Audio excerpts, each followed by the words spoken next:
حضرت عائشہ خود گواہی دیتی سب سے زیادہ حضور حضرت فاطمہ سے پیار کرتے، چھوٹی عمر تھی تو جناب خدیجہ، ذرا انداز دیکھیے گا بیٹی کی محبت کا۔ حضرت خدیجہ فرماتی ہیں حضور جب گھر آتے نا تو دروازے پہ کھڑے ہو کے اونچی آواز میں فرماتے السلام علیکم، کہتے ہیں حضور نہ سلام لیتے، میں جواب دیتی اپنے گھر حضور آئے ہیں، پر نبی پاک دروازے پہ کھڑے، فرماتی ہیں کھڑے رہتے حضور، میں پھر تھوڑا ہنستی اور پھر میں کہتی فاطمہ سنتی ہو؟ اماں جی سنتی ہوں۔ فرمایا تمہارے ابا آ گئے ہیں دروازے پہ، تو فرماتی ہیں جناب فاطمہ وہاں سے دوڑ کے آتی اور رسول کریم کا دروازہ کھولتی، پھر نبی پاک کو انگلی سے پکڑ کے اندر لاتی، فرماتی ہیں جب تک وہ جاتی نہیں اللہ کے رسول دروازے پہ کھڑے رہتے، وہ انگلی پکڑ کے لاتی، پھر رسول کریم انہیں گود میں بٹھا لیتے، فرماتے ہیں وہ چھوٹی چھوٹی باتیں پوچھتی اور حضور ان کے بڑے بڑے جواب دیتے، وہ چھوٹی چھوٹی باتیں۔ بچپن کی ایک بات لکھی ہے ہمارے محدثین نے، ایک دن چھوٹی عمر میں، بالکل چھوٹی عمر میں حضرت فاطمہ نے پوچھا یا رسول اللہ میں اپنے رب کو کب دیکھوں گی؟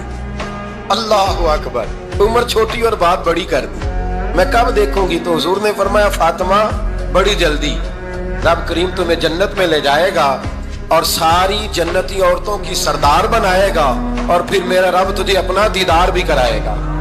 تو جناب فاطمہ تو زہرا رضی اللہ تعالیٰ عنہا چھوٹی چھوٹی باتیں کرتی ہیں۔ حضرت خدیجہ کہتی ہیں جب چلے جاتے نا حضور تو میں پھر بلاتی، میں کہتی ادھر آنا فاطمہ، کیا باتیں کر رہی تھی اپنے ابا سے؟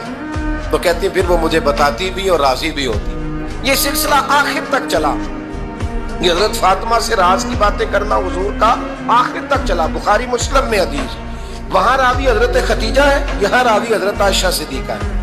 جناب عائشہ صدیقہ کہتی ہیں حضور کے وصال ظاہری سے کچھ دن پہلے خود نبی کریم علیہ السلام نے حضرت فاطمہ الزہرا کو بلایا، اور جب وہ آئیں تو کہتی ہیں ان کو میں نے آتے دیکھا تو میں نے پھر حضور کو ان کے استقبال کے لیے کھڑے ہوتے بھی دیکھا، پھر حضور نے ان کا ماتھا چوما، جہاں بیٹھے تھے وہاں بٹھایا، پہلو میں بیٹھ گئے اور فرماتی ہیں پھر باپ بیٹی باتیں کرنے لگے۔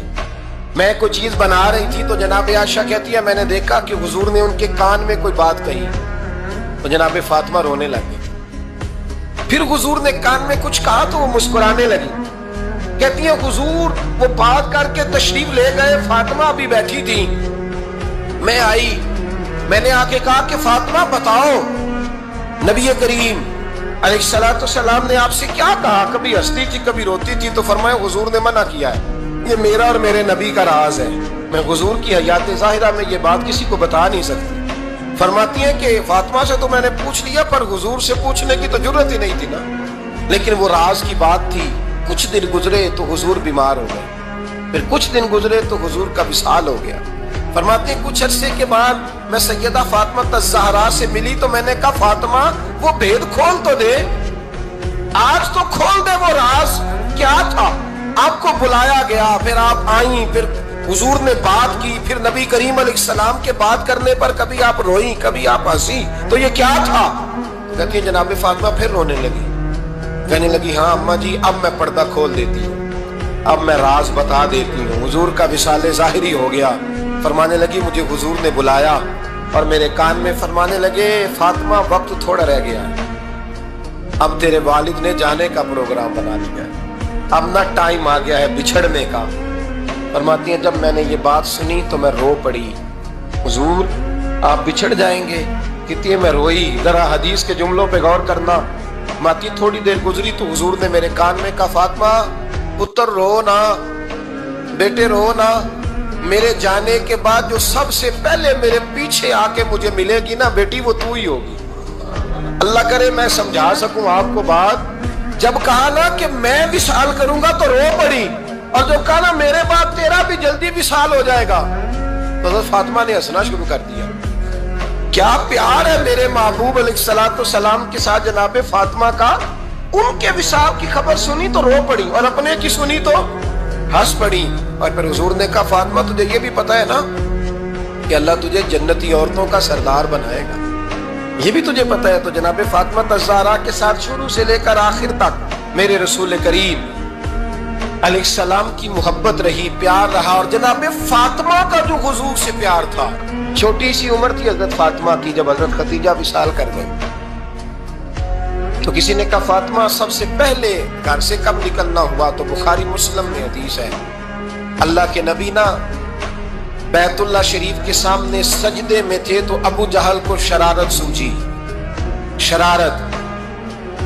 اس نے کچھ لوگوں سے کہا، عقبہ بن ابی معیط تھا، کچھ اور لوگ تھے، کہنے لگا میں ابھی رستے سے گزرا ہوں تو وہاں کسی نے اونٹ ذبح کیا ہے، تو اونٹ کی اوجڑی، آپ نے اوجڑی دیکھی ہے نا، جانور کی اوجڑی بڑی وزنی ہوتی ہے، اس میں گندگی ہوتی ہے، اونٹ کی اوجڑی بڑی وزنی ہوتی تھی۔ کہنے لگا وہاں اونٹ کی اوجڑی پڑی ہے، وہ دیکھو نبی پاک معاذ اللہ سجدے میں ہے، تو معاذ اللہ ثم معاذ اللہ وہ اونٹ کی اوجڑی اٹھاؤ حضور کی گردن پہ رکھ دو۔ تھوڑا سا مشکل سے جمعہ پڑھنا پڑ جائے نا، اور تھوڑا سا مشکل سے پڑھانا پڑ جائے تو ہم دین کے بہت بڑے خدمت گزار بن جاتے ہیں۔ یہ دیکھو سجدے کتنی مشکل سے ہو رہے ہیں، یہ دیکھو سجدے کتنی مشکل سے ہو رہے ہیں، کتنی مشکل سے حضور کے سر انور پر اوجڑی رکھ دی۔ یہ وہ وقت ہے کہ نہ تو چچا ابو طالب ہیں جو پہنچ جاتے، نہ جناب ختیجہ ہیں جو بندوبست کرتی، تو کسی نے نا جناب ختیجہ کے دروازے کے سامنے منہ کر کے کہا کہ محبوب کے گھر والوں حضور کے سر اقدس پر اوجڑی رکھ دی ہے کسی، اور حضور سر اقدس اٹھاتے ہیں تو تکلیف محسوس کرتے ہیں۔ جناب فاطمہ کہتی ہیں پہلا دیہڑا تھا جب میں چہرے پہ کپڑا ڈال کے نا تو اپنے بابا کے لیے نکلی، فرماتی پہلا دن تھا، میں حرم کعبہ میں پہنچی، حضور کو سجدے میں دیکھا تو چھوٹے چھوٹے ہاتھوں سے میں نے اوجڑی نیچے گرائی، حضور بولے کچھ نہیں، نہ میں نے کوئی بات کی، میں نے حضور کی انگلی کو تھاما اور میں کنویں پہ لے آئی، حضور بھی نہیں بولے، جناب سیدہ فرماتی میں میری بولی، حضور بیٹھ گئے اور میں کنویں سے پانی نکالنے لگی، میں حضور کی زلفیں دھوتی جاتی اور حضور روتے جاتے، زلفیں دھوتی جاتی اور حضور روتے جاتے۔ پھر حضرت فاطمہ نے جب حضور کی زلفیں دھو لی تو ہاتھ اٹھائے، کہا اے اللہ جنہوں نے میرے بابا کو تکلیف دی ہے نا ان کو برباد کر دے۔ میں رات روایت پڑھ رہا تھا مشکات سے تو میں حیران ہو رہا تھا کہ یہ عجیب منظر ہے، یہ عجیب منظر ہے کہ جب طائف والے پتھر مارے اور نبی کریم علیہ السلام سے حضرت زید بن حارثہ کہ حضور دعا کریں گے تباہ ہو جائے، تو نبی پاک کہ نہیں زید میں نے نہیں ان کے لیے تباہی کی دعا کرنی، یہ نہیں ٹھیک ہوتے تو ہو سکتا ہے ان کی نسلیں ٹھیک ہو جائیں۔ اور جب احد میں وہ لوگ پتھر مار کے دانت شہید کر دیں، حضرت ابوبکر صدیق جیسی ٹھنڈی طبیعت کا آدمی عرض کرے حضور دعا کریں یہ تباہ ہو جائے، حضور نے فرمایا اللہم اہدی قومی فإنہم لا یعلمون، یا اللہ میری قوم کو ہدایت دے، یہ جانتے نہیں یہ کیا کر رہے ہیں۔ حضور نے کبھی بھی کسی کے لیے دعائے ضرر نہ فرمائی، لیکن آج یہ عجیب منظر ہے، شاید یہ واحد وہ وقت ہے کہ جناب فاطمہ الزہرا نے جب کہا نا کہ اے اللہ انہیں برباد کر دے، انہوں نے آج میرے والد کو تکلیف دی ہے، حضرت فاطمہ کی دعا سن کے تو حضور نے بھی ہاتھ اٹھائے، کہا اے اللہ جیسے میری بیٹی کہتی ہے نا ویسے ہی کر دے، اللہ کر دے انہیں برباد، فاطمہ جیسے کہتی ہے ویسے، اللہ کرے آپ کو سمجھ آئے میری بات کہ وہاں جہاں شدید تکلیف دی گئی وہاں حضور نے کسی کے لیے ایسی دعا، اور یہاں فرمایا اللہ جیسے فاطمہ کہتی ہے ویسے، اللہ اکبر۔ حضرت عبداللہ ابن مسعود کہتے ہیں کہ وہ دعا بھی میں نے سنی، اور پھر میں نے ان سب لوگوں کو جن کے لیے جناب سیدہ نے دعا کی تھی ان سب کو پھر میں نے بدر میں کٹتے ہوئے بھی دیکھا، میں نے ان کی لاشوں پر گھوڑے چلتے ہوئے بھی دیکھے، پھر میں نے دیکھا کہ صحابہ انہیں گھسیٹ کر کنووں میں ڈال رہے تھے، میں غور سے دیکھ رہا تھا اور ان کے چہرے پہچان رہا تھا، تو مجھ سے کسی نے کہا عبداللہ تم کیا غور کر رہے ہو؟ تو میں نے کہا میں غور کر رہا ہوں یہ وہی ہے سارے جن کے لیے سیدہ فاطمہ نے دعا کی تھی کہ یہ برباد ہو جائے، یہ وہی ہے میرے رسول کریم علیہ السلام کی ہر تکلیف کو جناب فاطمہ نے اپنی تکلیف سمجھا، ہر تکلیف کو۔ حضرت فاطمہ الزہرا کا کمال یہ ہے کہ انہوں نے میرے محبوب کا دکھوں میں ساتھ دیا، حضور کی تکلیف پر وہ تکلیف میں آتی، پریشان ہوتی۔ یہاں سے بات چلی 4-5 سال عمر مبارک تھی، حضرت فاطمہ کی کل عمر 29 سال ہوئی ہے۔ حضور کی عادت مبارکہ تھی جب سفر پہ تشریف لے جاتے تھے تو سب سے آخر میں سیدہ فاطمہ کے گھر جاتے، واپس آتے تو سب سے پہلے سیدہ فاطمہ کے گھر جاتے۔ مولا علی کہتے ہیں ایک دن میں نے عجیب نظارہ دیکھا، نبی کریم علیہ السلام سفر سے واپس آنے والے تھے، میں نے حضرت فاطمہ کو اطلاع دی کہ حضور آج پہنچ جائیں گے، تو انہوں نے گھر سارا صاف کیا، سجایا، سنوارا، کھانا پکایا، لیکن فرماتی ہیں جیسے ہی حضور اندر داخل ہوئے نا گھر کے، جناب فاطمہ نے حضور کا چہرہ دیکھا تو ہاتھ پکڑ کے چومنے لگی، اور کہتے ہیں جب انہوں نے سر اٹھایا تو ان کا چہرہ سارا آنسوؤں سے بھرا ہوا تھا۔ رسول کریم نے بیٹی کے سر پہ ہاتھ رکھا، بٹھا لیا، فرمایا فاطمہ بیٹے رونے والی تو بات کوئی نہیں تھی، کیوں رو پڑی ہو؟ تو عرض کرنے لگی محبوبہ میں بچپن سے دیکھ رہی ہوں، محنت کرتے، جد و جہد کرتے، مشقت کرتے، یا رسول اللہ آج آپ آئے ہیں تو آپ کے چہرے پر تھکاوٹ کے آثار ہیں، حضور وجود تھکا ہوا ہے۔ یا رسول اللہ میں نے ساری زندگی آپ کو کام کرتے دیکھا ہے، مدینے والے حبیب مجھے بتا تو صحیح کام کب تک کرنا؟ کوئی وقت آئے گا جب آپ کی کمر بھی بستر سے لگے، کوئی ٹائم آئے گا آپ گھر میں بیٹھیں من پسند غذائیں کھائیں، حضور کب تک یہ جد و جہد کرنی ہے، کب تک یہ کام ہوگا؟ جناب فاطمہ فرماتی حضور نے میرے آنسو پونچھے۔ مولا کائنات شیر خدا فرماتے ہیں نبی کریم علیہ السلام فرمانے لگے فاطمہ تیرے باپ کی ڈیوٹیاں بڑی زیادہ ہیں، جب تک دنیا کے آخری کونے تک دین نہیں پہنچ جاتا، اور جب تک اینٹیں اور پتھر بھی میرے دین کا پیغام سن نہیں لیتے، اتنی دیر تک تیرا باپ جد و جہد کرتا ہی رہے گا۔ تو جناب فاطمہ نے وہ سارے رنگ دیکھے رسول کریم علیہ السلام کی حیات مبارکہ کے، پھر یہ ساری کیفیت جب دیکھی نا کہ حضور اتنی محنت کرتے ہیں، تو پھر جناب فاطمہ کو میرے نبی کی امت سے پیار بڑھا ہو گیا صلی اللہ ہو۔ سمجھیے گا اس بات کو، امت مسلمہ سے حضرت فاطمہ کو بڑا۔ امام حسن کہتے ہیں میری اماں سارے کام کرتی تھی گھر کے، میرے رسول کی شہزادی کو چھالے پڑ جاتے، کچا مکان جناب فاطمہ جناب فضا کی لونڈی تھی، ان سے مٹی منگاتی اور گھر میں لیپا پوتی کرتی، پھر جھاڑو دیتی۔ امام حسن اور حسین کے درمیان پورے سال کا فرق نہیں، 11 مہینے کا فرق، دونوں بچوں کو سنبھالتی۔ جناب علی کی والدہ حضرت فاطمہ بنت اسد بوڑھی تھی، جناب فاطمہ وہ کھول کے نوکری کرتی کہ حضرت فاطمہ بول پڑتی، حضرت فاطمہ بنت اسد بول پڑتی، کہتی بیٹے فاطمہ میرا اتنا نہ خیال رکھا کر، تیرے اپنے بھی بچے ہیں۔ جناب فاطمہ فرماتی آپ صرف علی کی ماں تو نہیں نا، آپ میری بھی تو ماں ہے نا۔ یہاں بیٹیاں فلسفہ بیان کرتی ہیں، وہ کہتی ہیں جی کس حدیث میں آیا ہے ساس سسر کی خدمت فرض ہے؟ میں نے کہا کسی میں بھی نہیں آیا۔ ہم کیا کہہ رہے ہیں؟ کسی میں بھی نہیں آیا، لیکن یہ تو آیا ہے نا کہ شوہر راضی ہو تو اللہ راضی رہتا ہے، تو اگر شوہر ماں باپ کی خدمت سے راضی ہوتا ہے تو کرو خدمت، اس کو تو راضی کرنا ہے نا، اس پر تو توجہ دو۔ حضرت فاطمہ پھر چکی پیستی، چکی چکی، یہ آسان جملہ نہیں کہہ جاتے ہیں، ہم سن لیتے ہیں آپ، چکی پیس کر، جو پیس کر اس کا آٹا بنانا، پھر بچوں کے لیے کھانا پکانا۔ پھر ایک دن کہنے لگے علی آپ کی آمدن تھوڑی ہے، خرچے زیادہ، چرخہ نہیں لا دیتے؟ فاطمہ کیا کرو گی؟ فرمایا تھوڑا سا سود بنا لیا کروں گی، تم بیچ آیا کرنا، چلو میں تھوڑا ہاتھ بٹاؤں گی۔ یہ ساری ڈیوٹیاں کر کے حضرت حسن فرماتے ہیں پھر عزت والے رسول کی عزت والی بیٹی، پھر شانوں والے نبی کی شانوں والی بیٹی، پھر پاک محبوب کی پاک شہزادی، ساری ڈیوٹیاں کر کے رات کو مولا علی سے کہتی اگر آپ اجازت دیں تو اللہ کو راضی نہ کر لوں؟ حضرت علی فرماتے فاطمہ جیسے دل کرے۔ تو امام حسن کہتے ہیں پھر میری ماں مصلی بچھا لیتی، مصلی، اور پھر ساری رات وہ نماز پڑھتی، ساری رات، اور فرماتے ہیں جب سویرے ہاتھ اٹھاتی تو پہلی دعا یہ کرتی اے اللہ میرے رسول کی امت پہ رحم فرما، اے اللہ میرے رسول کی امت پہ رحم فرما۔ تو کہتے ہیں زمانے بیت گئے یہ دعا سنتے، ایک دن میں قریب گیا تو میں نے کہا امی حضور کوئی دعا میرے لیے بھی کر دیں، کوئی حسین کے لیے بھی کر دیں، کوئی زینب کے لیے بھی کر دیں، ساری دعائیں امت مصطفیٰ امت مصطفیٰ امت مصطفیٰ۔ کتنا بڑا جملہ ہے، کتنا بڑا، شیخ محقق نے لکھا ہے کتنا بڑا۔ جناب فاطمہ فرمانے لگی تیرے لیے بھی کرتی ہوں، حسین کے لیے بھی کرتی ہوں، زینب کے لیے بھی کرتی ہوں، سب کے لیے کرتی ہوں، پر بیٹا یاد رکھنا فاطمہ کی دعاؤں پر پہلا حق میرے رسول کی امت کا ہے۔ فاطمہ کی اصل میں بات بہت خوشی کی سنا دی میں نے آپ کو، لیکن آپ وہیں سست کے سست رہ گئے۔ یہ کسی عام آدمی کی دعا نہیں، پیر صاحب کی، درویش صاحب کی رٹی رٹائی دعا نہیں، یہ سیدہ فاطمہ کی دعا ہے۔ آپ کو اتنا بڑا خزانہ مل رہا ہے اور آپ سمجھے نہیں بات کو۔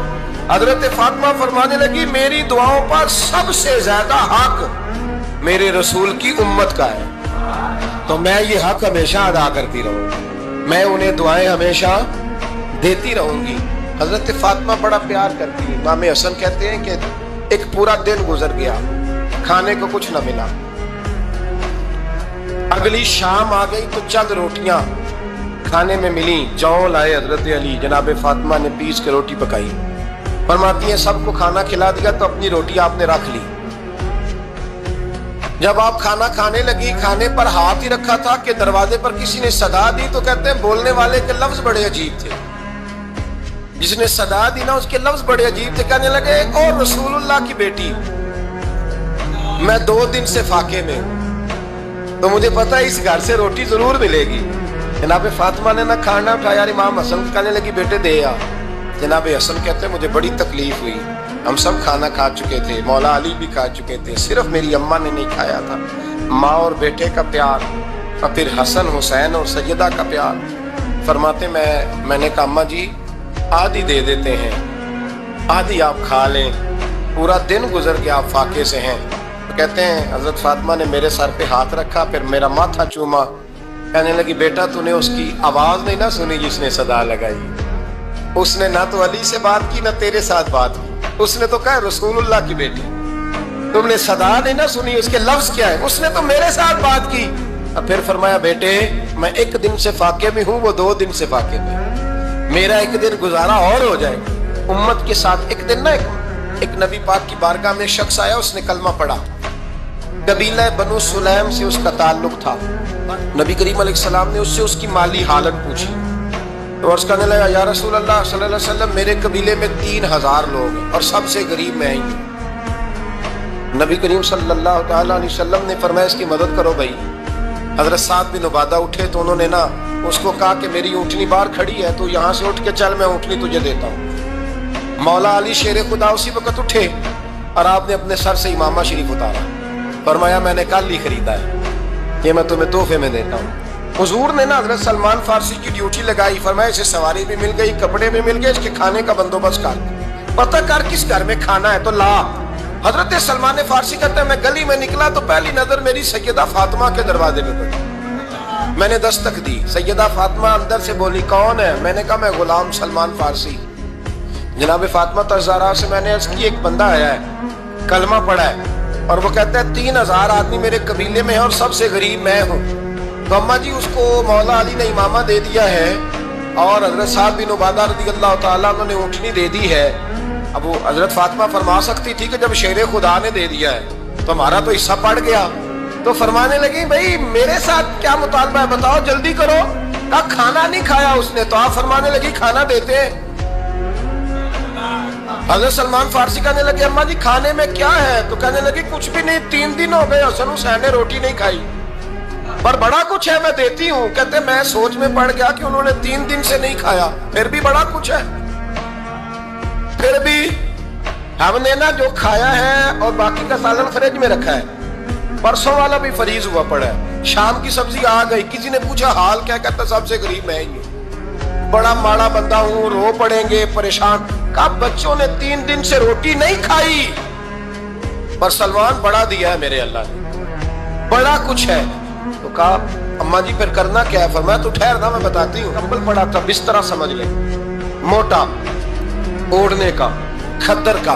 حضرت فاطمہ جلدی سے لائی. فرمانے لگے یہ پکڑو اور دیر نہ کرنا. یہ ہماری گلی کے کونے پہ نا 2-4 گھر چھوڑ کے تو ایک یہودی ہے, اس کا نام شمعون ہے.